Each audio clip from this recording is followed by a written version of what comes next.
Frank Jackson said, any description of reality in the language of science will fail to be fully complete, because any description of reality in the language of science will fail to capture one aspect of reality, namely how things feel to conscious creatures, what it's like to be a conscious creature experiencing things.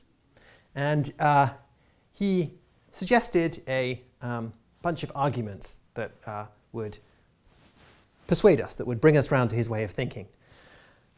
The most famous of these, the knowledge argument, starts with a thought experiment. And it has to do with this woman, Mary. Mary is the subject of a scientific experiment. And as a result of that, she's had a very unusual upbringing. What's happened to her is that from birth, she's been raised in an entirely black, grey and white environment. So she grew up in a room, windowless room, with grey walls, white floor, black ceiling. She was served plates on, she was served food on white plates, and she was served entirely grey food, kind of ricey type food, with vitamins, colourless vitamins, like soaked in. Her hands were painted grey. In fact, every part of her body was painted grey. So she never saw any little bit of flesh on her. I could go on and on and on, but you get the idea. Basically, no colour in anything that Mary has ever seen. Nonetheless, that hasn't stopped her becoming a brilliant scientist. She's got books with the covers black and white, but she's got books. And the books have told her everything there is to know about colour vision in particular. So she's become an incredible expert on colour, on what it's like to see colour, on the experience of seeing colour, on the science of colour. Everything that science can teach us about colour and colour vision, Mary has come to learn. So any question of the form, what are the typical wavelengths of light emitted by things such that we call them red? Mary will be able to answer that question. You ask her about the eye. You say, what happens in the human eye when red light goes in? She'll tell you. She'll tell you about the way that the red light hits the cones and rods in the retina. She'll tell you about the signals that get sent from the eye to the brain. She'll tell you in great detail, full detail, everything that goes on in the brain of somebody who's looking at a red thing. No question framed in the language of science that she's not going to be able to answer. And when I say framed in the language of science, remember this is a thought experiment, so we can make her not just an expert in present science, but an expert in future science too. So anything that anybody will ever know that can be conveyed in the language of science concerning redness, Mary knows it too. She's a uber expert, the once and future expert on colour and colour vision. And she got all this by reading books and by surfing the internet in a black and white monitor, right? So Mary is living this highly kind of emaciated existence miserably until her 30th birthday. And then something happens. The scientists decide to break the spell. This kind of fairy tale comes to its denouement. And what are they going to do? They're going to show her a red object for the first time. So let's kind of recreate the scene. It's black and white. Okay, here we are. We're in Mary's black and white room. I'm the scientist. There she is. Imagine yourself in her position. There you are. You're Mary. And I say, Mary, here we go. I've brought you, for your delectation, a red thing. Stare and wonder at it. You stare and wonder. Here we go. 1, 2, 3. Ta-da!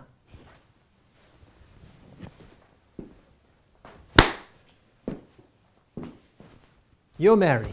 What are you going to think? Well, the story doesn't relate exactly what Mary thinks, but Jackson has a proposal about what Mary might think. His proposal is this. Prior to seeing the red tomato, this ripe tomato, she should be curious. She should think this. I know Everything that science can teach me about red things, about what colour tomatoes are, about the vision of redness. But there's something I don't know, namely what it's like to see red. I'm so curious, what's it going to be like? How is it going to be to see red? And when she sees the ripe tomato, she should think this: that is what it's like to see red. I've always wondered, now I know. I've learnt something. And, says Jackson, supposing that Mary's right, as it's very tempting to think she is, what we've got to conclude is that there's information concerning reality that can't be communicated in the language of science. Mary learned something about the world. That thing that she learnt about the world, that can't be communicated in the language of science, can't be described in the language of science, because she already knew everything that could be described in the language of science by hypothesis. So there are aspects of reality that can't be described in the language of science. Now, we didn't really need Mary the tomato, the fantastic thought experiment, in order to convey the basic idea. I mean, that's a nice, clean case. Philosophers like nice, clean cases.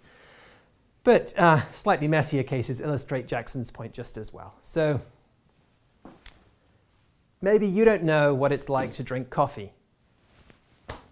If not coffee, substitute some thing with an interesting flavor that you're not familiar with and in the place of coffee in the following description. So you don't know what it's like to drink coffee. I might say to you, look at the Wikipedia page on coffee. And then I might say to you, go look and further, look at these, read some science textbooks concerning what happens in the taste buds of somebody who drinks coffee. Now go read up about the coffee bean, its production, its manufacture, learn about the way that it's distilled. And you might go and do all these things. And you might say to yourself, I'm learning a lot about coffee and tasting coffee. But in spite of your doing all these things, you're still going to be ignorant in one important respect. You're not going to know what it's like to drink coffee. You're not going to know that until you actually drink coffee. And when you drink coffee, you're going to learn something. And the thing you learn is something that could not have been communicated from all those Wikipedia pages, from all those scientific textbooks, and so on and so forth. It's going to be something that is the kind of thing that science can't describe. And so, because you learn this thing that science can't describe when you drink coffee for the first time, there must be something that science can't describe. It must be that any scientific description or any description of reality in the language of science is incomplete. That is Jackson's knowledge argument. Now, to get precise about it, let's try and put it in rigorous terms as an argument with premises and a conclusion. And then we'll see whether it's valid and which of the premises is dodgy or whether they're all good. Premise 1.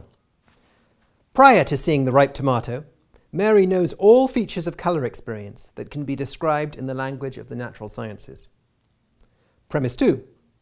Upon seeing the ripe tomato, Mary comes to know something new. Premise 3.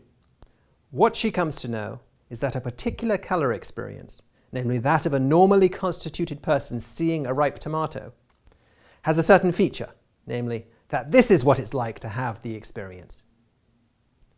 Conclusion: there are features of colour experience that cannot be described in the language of the natural sciences. Is this argument valid? It certainly looks valid. After all, by premise 1, all features of colour experience that can be described in the language of the natural sciences are such that prior to seeing the tomato, Mary knows them.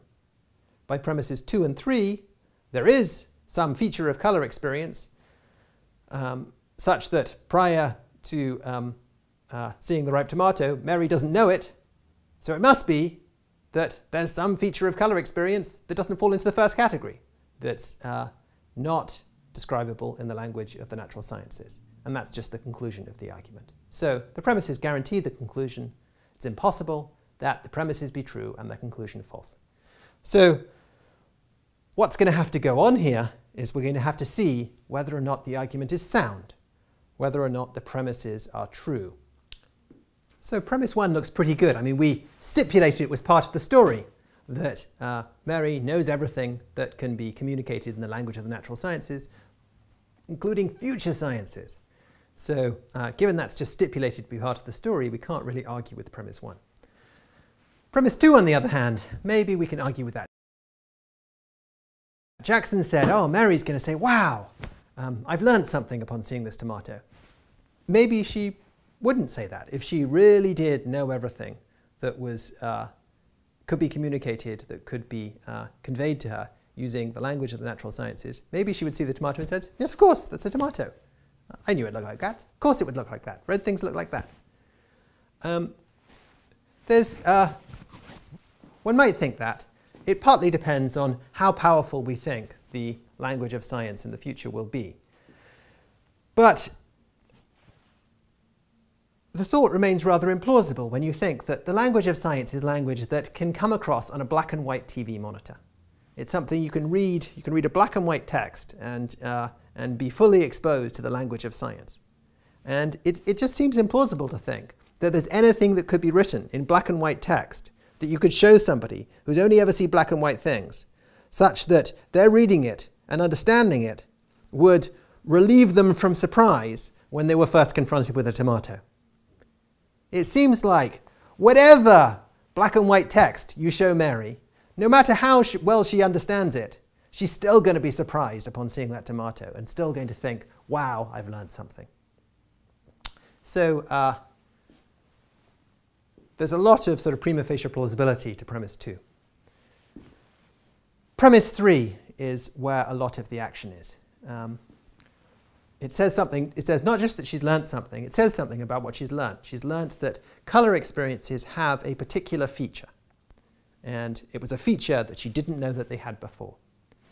This is something that could be disputed. So we could concede that she's learnt something, but not that she's learned that colour experiences have a certain feature. The most kind of simple way of trying to explain how this might go is by saying something like this. Look, there's a difference between learning that the world is a particular way and learning how to do things. Mary has learned how to do something that she wasn't able to do before. So beforehand, if you'd shown her a red ball and a blue ball, she wouldn't have been able to discriminate them. She wouldn't have been able to sort them into the right pots. You showed her a red ball and a blue ball, and you said, which is the red ball?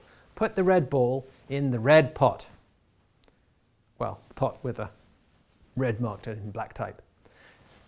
She wouldn't have been able to do that. She'd have said, well, I don't know which is the red ball. So she lacked an ability. When she saw the tomato, she's now able to see, that's what redness looks like. So now I can go back to that red and that blue ball, and I can correctly put the red ball into the pot marked red. She's gained an ability she didn't have before.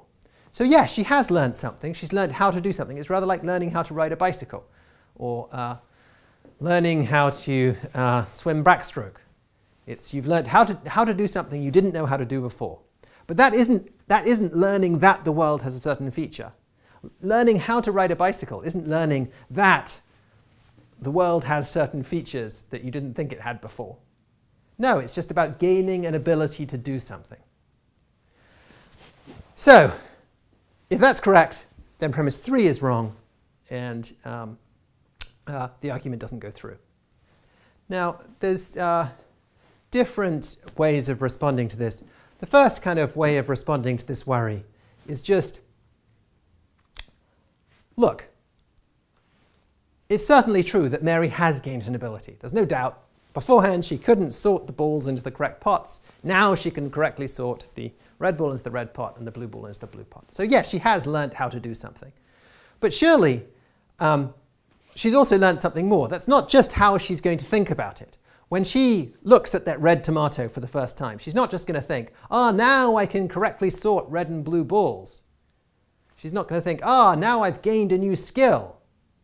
She's going to think, I've learned something about the world. I've learned that that's what red things look like. So at least the way that she would articulate this knowledge is what she's learned is very different than the way she'd articulate it if, say, that we at a certain moment injected her with the skill to ride a bike. I injected her with the skill to ride a bike. Suppose she's never ridden a bike before.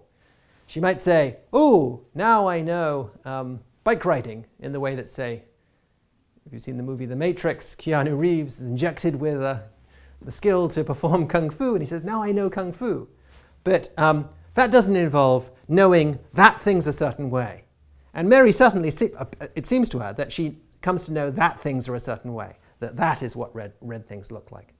So somebody who goes down this route, who wants to say, no, the knowledge argument failed because premise 3 fails, and premise 3 fails because Mary's knowledge is just knowledge how, not knowledge that, is going to have to do something that philosophers give a kind of error theory, going to have to explain why it is that that appears to be wrong, that we're naturally inclined to think that she's learned something more than just learning an ability. She's learned something about the world. We will go into that way of thinking and down that line of thought in more detail in the next lecture.